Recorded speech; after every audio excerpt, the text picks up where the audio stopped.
Hi, I'm Melissa West, and today's Living Your Yoga is about Ayurveda, yoga, and seasonal transitions. And today I'm joined by Myra Lewin from Hale Pule, Ayurveda and Yoga. And Hale Pule Ayurveda and Yoga is located in Kaua'i, Hawaii, where they offer a space of healing to reconnect with your true self through trainings and retreats. And their beautiful farm. And Myra Lewin, who is with us today, has spent the last 2 decades studying Ayurveda with some of the most world's renowned teachers. So welcome, Myra.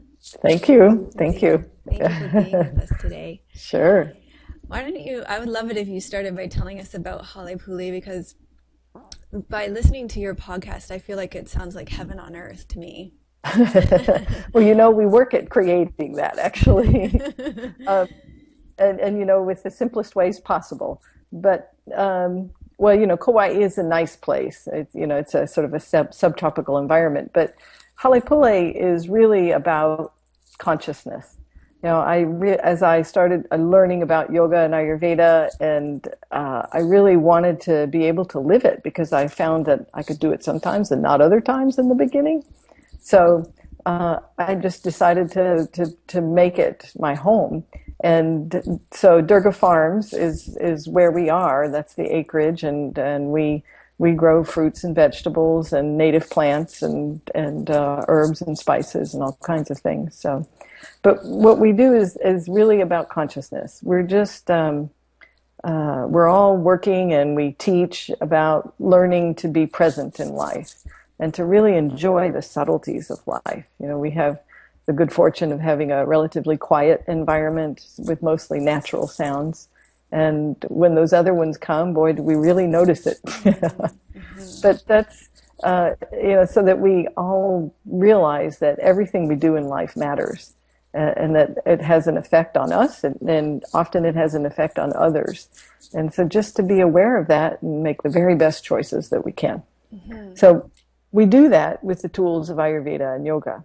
And as much as possible, we go back to the texts and go back to the principles that were given to the rishis thousands of years ago. So that's what we're doing here. And so we do trainings, and we do Panchakarma treatment, and we have people come to be farmers, and then they end up becoming yoga teachers and things like that. So it's a good variety. It's a whole full life.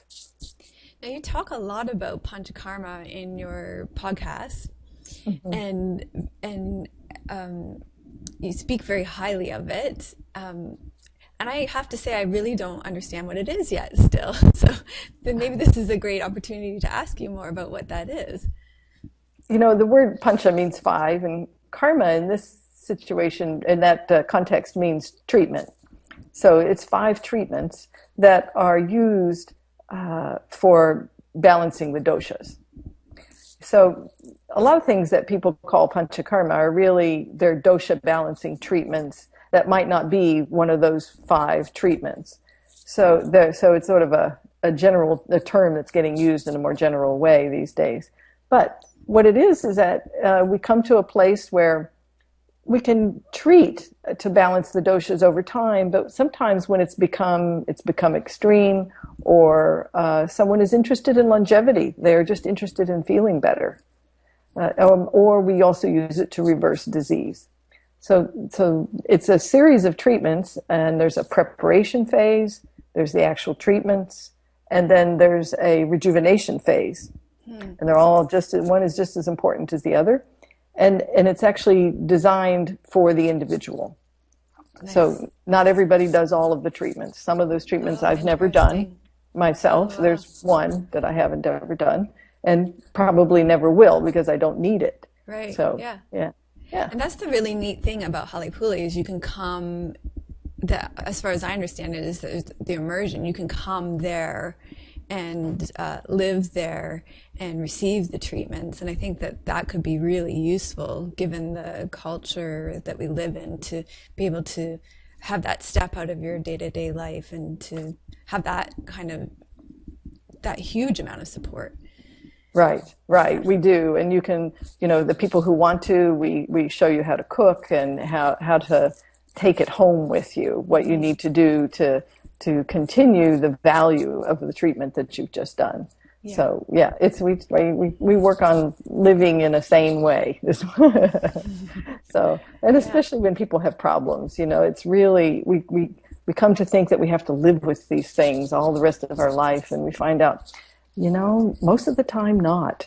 Most of the time there is a solution. So yeah, you give a lot of hope for that. I hear that from people that have been through individual treatments with you or spent time with you. Yeah, it's exciting. So one of the things that I really am attracted to about the way that you practice Ayurveda is that you talk about Ayurveda beyond the doshas. Right. And I've been around long enough that I know a little bit about how it started. I mean, it was a little longer than me, but some of as Westerners, we sort of latched on to something. Give me something that gives me the rules, right. and so people have gotten much too focused in that direction. So what we talk about is that the ultimate goal is that we feel a connection to ourselves, to our eternal self, right? And that we do that by having the very best health and having a good direction mentally and emotionally and spiritually as well. And so these are things all that Ayurveda looks at, that entire picture. And so we look at that too. We say, okay, what are the things that we need to do that keep us able to make the best choices, for example. And so we look at the gunas, the mahagunas they're called, which is the aspects of nature, and that they're all in all of us, and that we have to have the right amount of those to be able to make those good choices.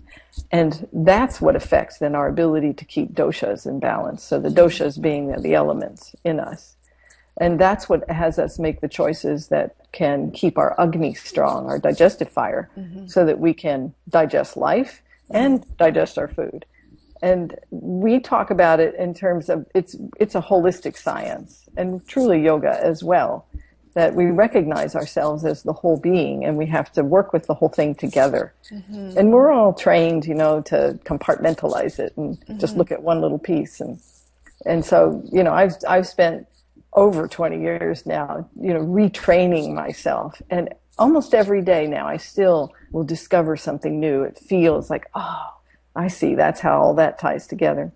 So it's not really about the doshas. The doshas are just a way of describing what the elements are doing in us. And when those elements, there's too much of them or too little of them, we feel bad.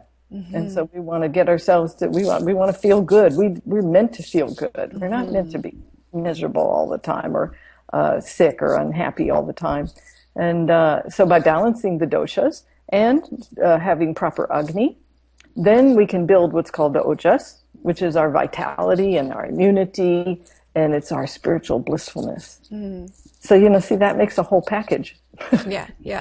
And I find that people get so, they get attached to the imbalanced aspects of those doshas. I have a scattered mind, or I have a poor memory, or I have constipation all the time, and that's just because I have vata. And that, and that's not correct. When the doshas are balanced in us, then we have really distinct positive qualities. Yeah.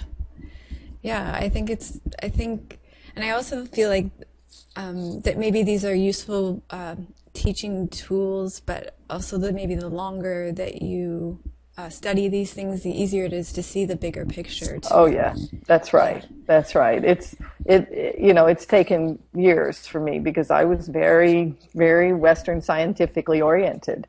Although I saw that it wasn't working, but I didn't know what else to do. But then, and honestly, the first time I was introduced to Ayurveda, I said, too complicated. It does come across that way, doesn't it? Yes. Yeah, it does to us because we're not used to thinking, of everything working together. Yeah. So we just, so it's a process, but it's a way of using a different part of our intellect.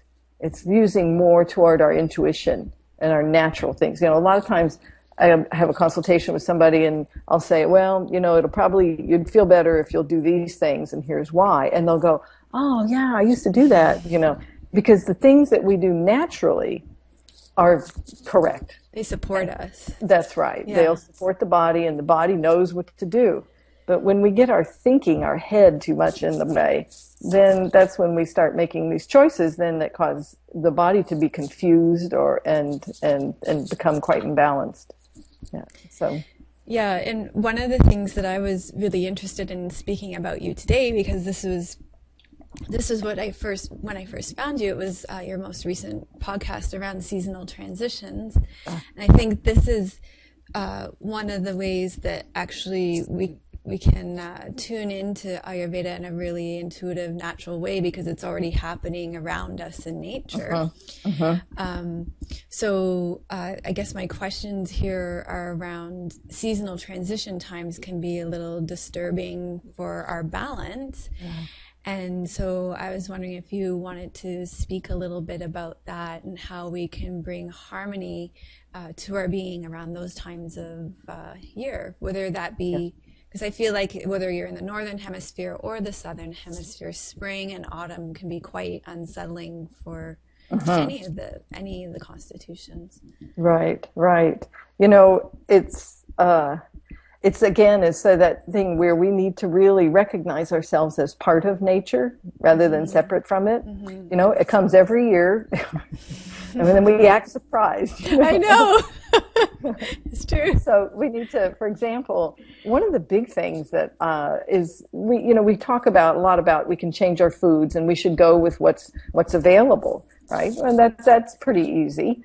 But what really has to happen is that we have to recognize and be prepared. So, for example, if I'm going to be going out and about and it's autumn time, somewhere, in North America, for example, then I probably need to take a sweater, and I probably need maybe a little shawl or something to put around my neck and head. It's really simple things like that of recognizing that we need to be paying attention on a daily basis to what happens, not just complaining about the weather, but that we say, oh, okay, that means I need to take a sweater. And that might sound funny, but a lot of people get caught up in vanity, and then they want to keep wearing their summer clothes and things. I have a lot of clients who end up getting colds and things because of that. And so that's one really simple thing that you can do. And then the other is I think particularly as you mentioned, spring and autumn. Autumn is for the wind, and the cold wind on the back of the neck and head is so disturbing for Vata dosha especially.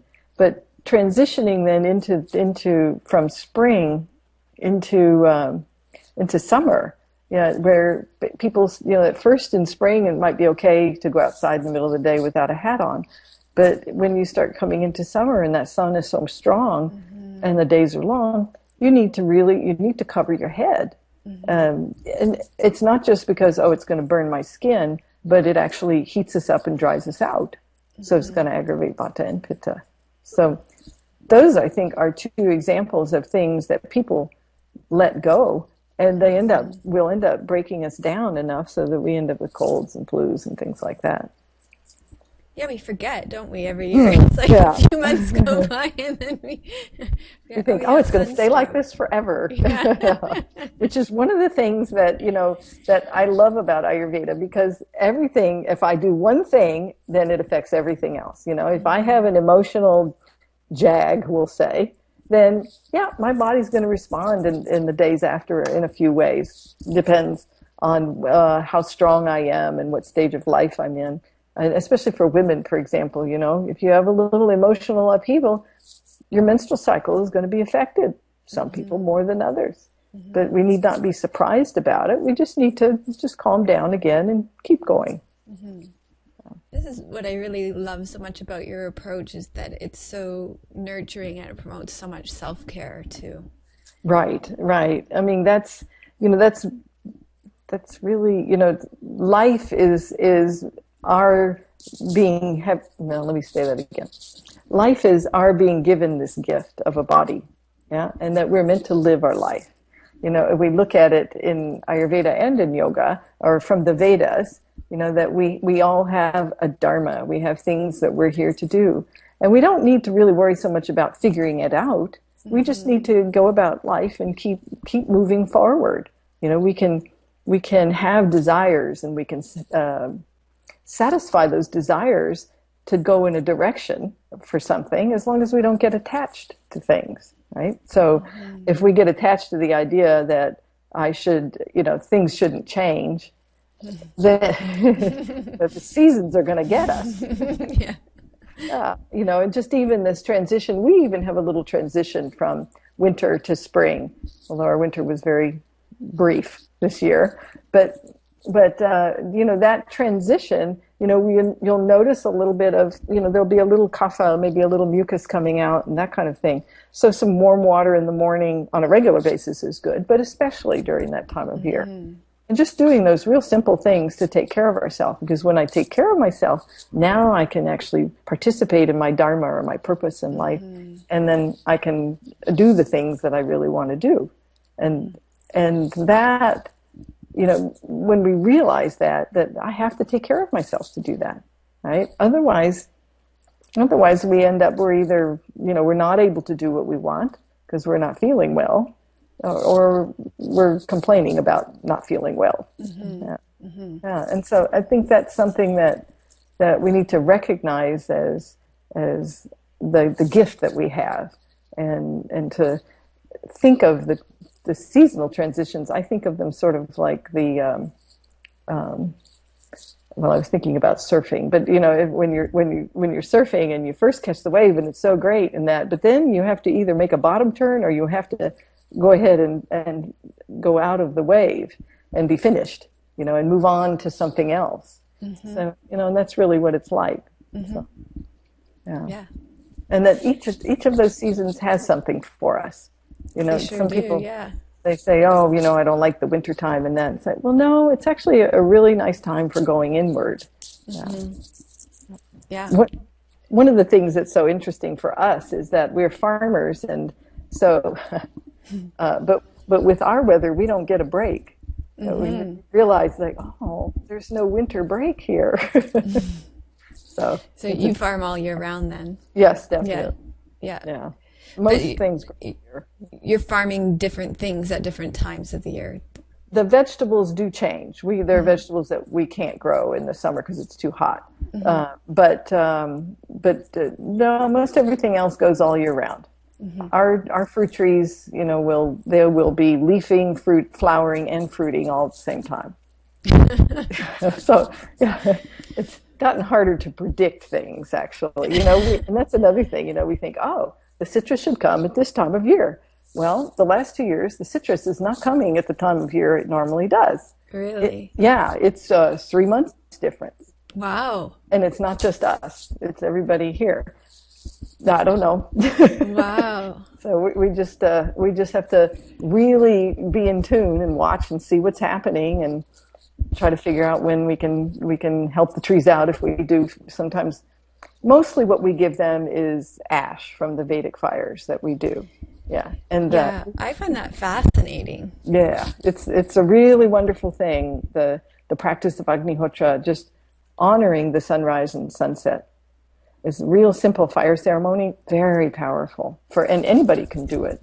So it's something that, I'd really suggest to people to check out if they're interested in something that's going to connect them to nature and bring healing at the same time. Yeah, and is that something that we can incorporate on a this might seem like a really naive and stupid question, but I'm going to ask it anyway.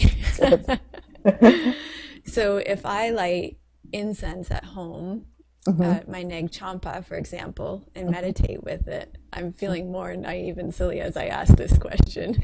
Well, no, I think it's a good question for people to hear.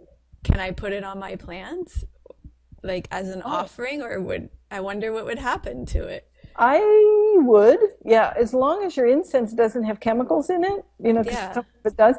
Oh no, actually, I think that would be very nice, and it has, especially if it has your energy, your blessings, and your consideration and love in it. Absolutely. Because when I first heard that from your podcast, I was just so overcome by the beauty of that practice. I thought Yeah. oh, I want to do something like that in Yeah. my practice as well. Yeah, Yeah. you can, you can, and just like I said, honoring the sunrise and sunset, and that helps us, with the rhythm of the day, and especially at sunset. I know for those who live far north, this gets very late, but just to realize that, okay, now things should definitely be shutting down at this time, and that we should be calm and quiet and going inward. And even the doshas, go along with those times of day. And so, being the kapha dosha time in the evening is when we should be getting ready for sleep. Well, I could talk to you like for days. I know I It's could. fun. My favorite topics. Your website is an incredible resource. You have blogs and your podcast. So why don't you tell people how they can find you so they can go and check that out? Okay. The website is Hale Pule, which is HALEPULE.com, and it means house of prayer in Hawaiian. And so yeah, so there's a blog there, and we send out a new recipe every month. So we have mailing lists that just gives you information, and then on the website you can find out about what events and things that we're doing, and more information about Panchakarma and treatments and consultations. And I put a link in our show notes today to a recipe that you just put up recently of a soup. It was what kind of soup was it? It was a spring soup, a nourishing soup for spring. Yeah. It sounded delicious. Yes. And very warming and nourishing and supportive. Right. Yeah. But also that little bit of extractive nature that the asparagus or another green vegetable has, and so it gives us that little too. cleansing. This was the beet and cucumber. Yes. Okay. Yeah. So there's that for you, and I highly recommend their podcasts. And so I have a question for our listeners, our viewers too, for in the comments. We would like to know how you're going to support yourself through the seasonal transition in the spring or in the fall. And if you like this, to give it a thumbs up, we'd appreciate that, and to subscribe to this channel, and definitely go check out their podcasts as well. And I'll also leave some links to some classes we've been doing in our membership community as well to support you through the seasonal transition too. So thank you so much for being with us, Myra. It's been a pleasure and an honor to speak with you today. Also, yes. Thank you so much. Bye now. Namaste. Namaste.